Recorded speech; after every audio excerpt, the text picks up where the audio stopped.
নমস্কার, সকলকে স্বাগত জানাই। আজকে আমরা অত্যাধিক একটি গুরুত্বপূর্ণ বিষয় নিয়ে আলোচনা করব, সেটি হলো মকর সংক্রান্তি। আর মকর সংক্রান্তি নিয়ে আমরা যেমন একটু ব্যাখ্যামূলক আলোচনা করব, তার সাথে সাথে কিছু টিপস আপনাদের আমি শেয়ার করব, যে টিপসগুলো আমরা মকর সংক্রান্তির দিন স্পেশালি ফলো করতে পারি, যাতে আমাদের একটু মঙ্গলজনক অবস্থা তৈরি হয়।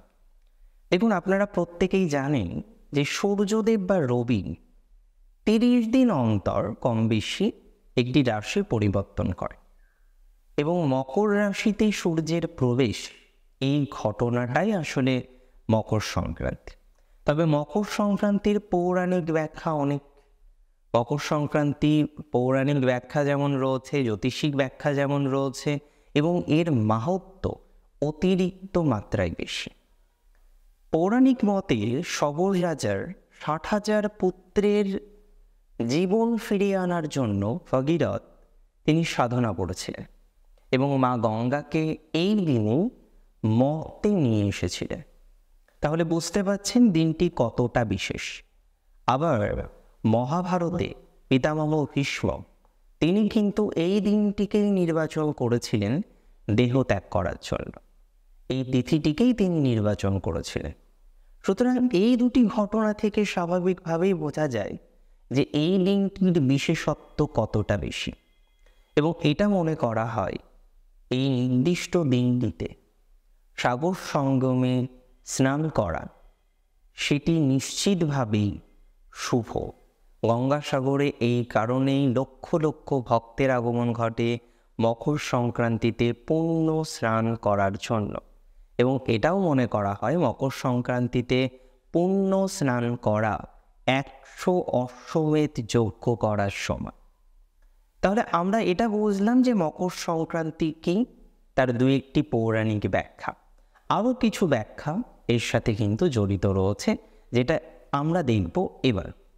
দেখুন, মকর সংক্রান্তি বিভিন্ন অঞ্চলে, ভারতবর্ষের বিভিন্ন প্রদেশে ভিন্ন ভিন্ন নামে পরিচিত।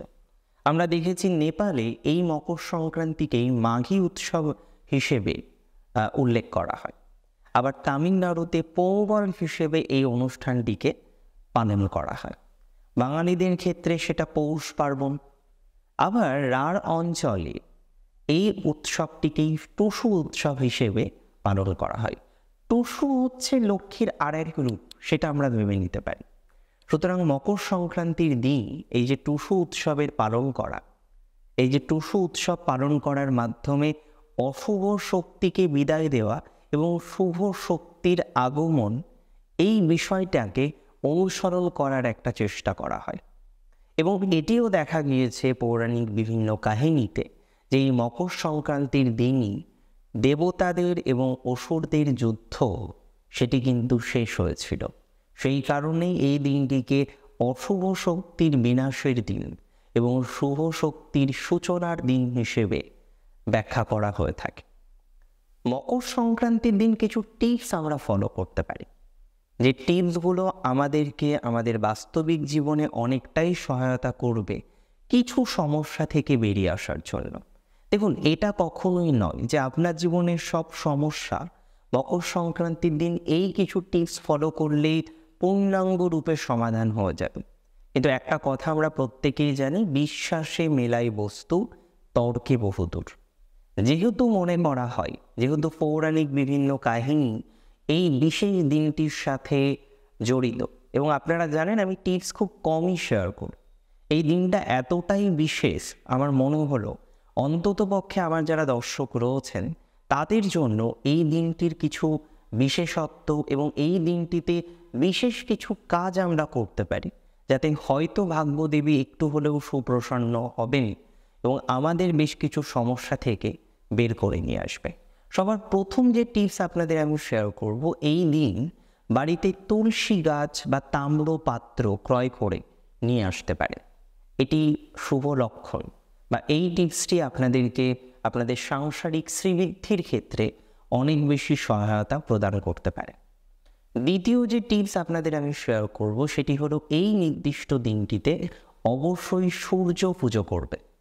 সূর্য পূজা করা, সূর্য আরাধনা করা এবং অবশ্যই আমি বারবার বলি সূর্য অর্ঘ্য প্রদান করা। সূর্য অর্ঘ্য কীভাবে প্রদান করবেন?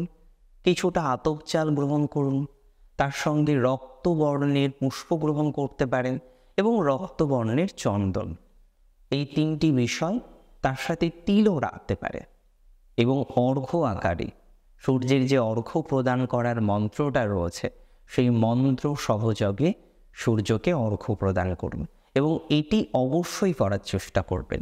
এমনিতেও আমাদের প্রতিদিন সূর্য প্রণাম করা, সূর্য অর্ঘ্য প্রদান করা এটা উচিত, কারণ তিনি প্রভাকর, তিনি দিবাকর, তিনি জগৎ প্রসবিতা এবং এই কারণে আমাদের প্রতিদিন তার অর্চনা, তার প্রতি কৃতজ্ঞতা এটা প্রদর্শন করা উচিত। আর মকর সংক্রান্তির দিন যদি এটা আমরা করতে পারি, নিশ্চিতভাবেই সূর্যদেবের কিছুটা কৃপা আমরা অর্জন করব, যারা যারা করব ডেফিনেট।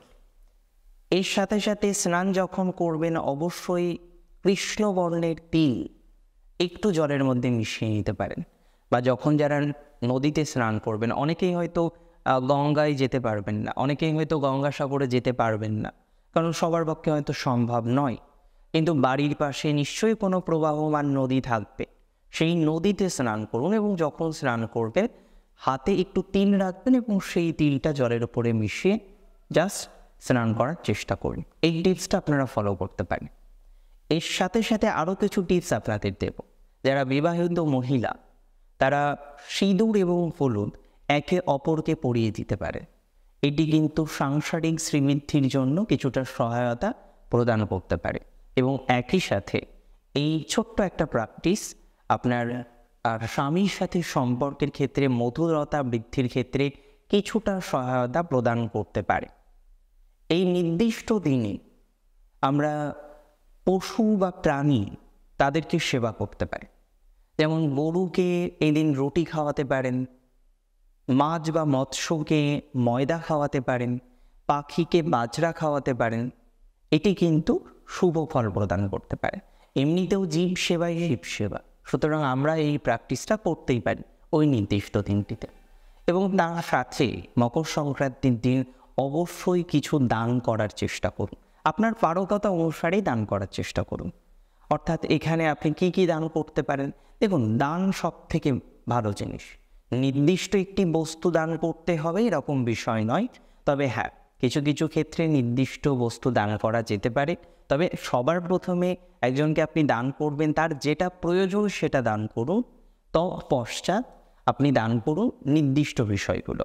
যেমন ওই দিন লাল রঙের বস্ত্র দান করতে পারেন, ওই দিন লাল রঙের মিষ্টি দান করতে পারেন, চিনি দান করতে পারেন, যে কোনো ধরনের তাম্র বস্তু দান করতে পারেন, তিল দান করতে পারেন, দরিদ্রদের ঘৃত দান করতে পারেন। এবার ধরুন একজন মানুষ তিনি দীর্ঘদিন হয়তো সঠিকভাবে খেতে পারেননি, তাকে আমরা ঘি দান করবো, সেটা তো তার খুব কাজে লাগবে না, তাহলে এমন কিছু তাকে দান করার চেষ্টা করুন সেটা তার কাজে থাকে এবং তার সাথে তাকে ঘি বা ঘৃত সেটিও আপনি দান করতে পারেন। দেখুন, মকর সংক্রান্তি যার সাথে পৌরাণিক কাহিনী, যার সাথে জ্যোতিষিক বিভিন্ন ব্যাখ্যা জড়িত এবং নির্দিষ্টভাবেই মকর রাশিতেই একটা এন্টায়ার মাস সূর্যগ্রহ অবস্থান করবেন, তার সূচনা পর্বই হচ্ছে মকর সংক্রান্তি, কিন্তু তার সাথে সাথে ধর্মীয় বিশ্বাস ইত্যাদি বিষয়গুলোও জড়িত। সুতরাং আমরা জাতি ধর্ম নির্বিশেষে এই দিনটিকে পালন করতে পারি এবং যে টিপসগুলো আমি আপনাদের শেয়ার করলাম সেই টিপসগুলো সম্ভব হলে আপনি ফলো করতে পারেন। এবং একই সাথে এই দিনটিতে একটি বিশেষ কর্ম আমরা করতে পারি, সেটি হলো বাড়িতে হোম যজ্ঞের অনুষ্ঠান। সেখানে যদি আপনি হোম যজ্ঞের অনুষ্ঠান করেন অবশ্যই আম্র কাঠ জ্বালানোর চেষ্টা করবেন এবং প্রত্যেকের বিভিন্ন গ্রহকেন্দ্রিক সমস্যা থাকে, এই টিপসটা খুব গুরুত্বপূর্ণ একটি টিপস। যাদের গ্রহকেন্দ্রিক সমস্যা আছে, ধরুন আপনার শুক্র গ্রহকেন্দ্রিক সমস্যা, তাহলে ওই দিন আপনার স্থানীয় কোনো ব্রাহ্মণকে দিয়ে বা পুরোহিতকে দিয়ে একটি হোমযজ্ঞের অনুষ্ঠান করুন এবং তার সাথে সাথে অবশ্যই আম্রকাঠ দিয়েই হোমযজ্ঞের অনুষ্ঠানটা করবেন এবং সেখানে যখন আহুতি দেবেন গায়ত্রী মন্ত্র জপ করবেন। তবে এখানে টুইস্ট আছে, যে গ্রহের সমস্যা আপনি এতদিন জেনে এসেছেন বা শুনে থাকেন যে শনি গ্রহের সমস্যা আছে, শুক্র গ্রহের সমস্যা আছে, সেই গ্রহের গায়ত্রী জপ করবেন এবং তৎসহ আহুতি প্রদান করবে। দেখুন, মকর সংক্রান্তি তার ঐতিহাসিক ব্যাখ্যা, পৌরাণিক ব্যাখ্যা, জ্যোতিষিক ব্যাখ্যা, সমস্ত ব্যাখ্যাগুলোই প্রদান করার চেষ্টা করলাম। এবং যদি সম্ভব হয় ওই দিনটিকে বিশেষভাবে পালন করব, যেটি হলো 15ই জানুয়ারি 2024।